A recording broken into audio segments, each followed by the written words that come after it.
The following story has been brought to you by StoriesToInspire.org. This past Shabbos, I met an incredible Yid who shared with me a beautiful personal story. He shared that him and his wife were Americans living in Eretz Yisrael. They had one child, and then they had a second baby, and the baby was born very, very ill. And for 26 weeks, it was touch and go, and it was so bleak for them. They were all alone in a country where it was a different culture, without their family support system, and their baby was so ill. And he said that there was one story that gave him and his wife so much chizuk in the darkest of times.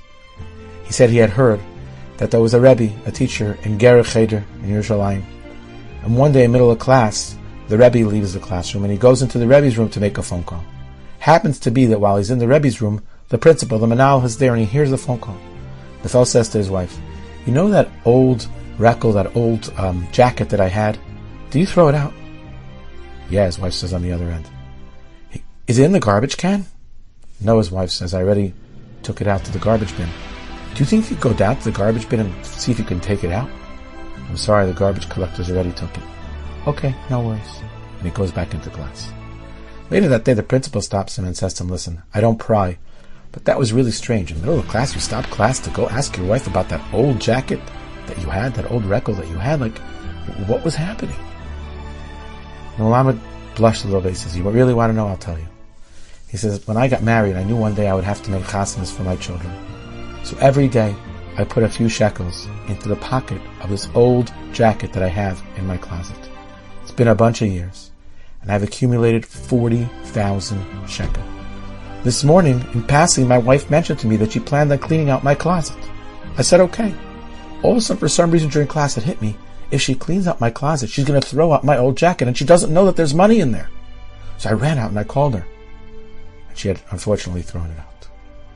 So the principal, the manal, looks at the Rebbe and he says to him, "And you didn't even react? It didn't seem like you got angry. You weren't disappointed. You just said, that's okay." And you went back to class. Where does that come from? Where does that inner strength come from? And the Rebbe said something so powerful. He said, "Who knows if my entire life all about that run around that 1 minute, that one decision, how I would react. Would I get angry?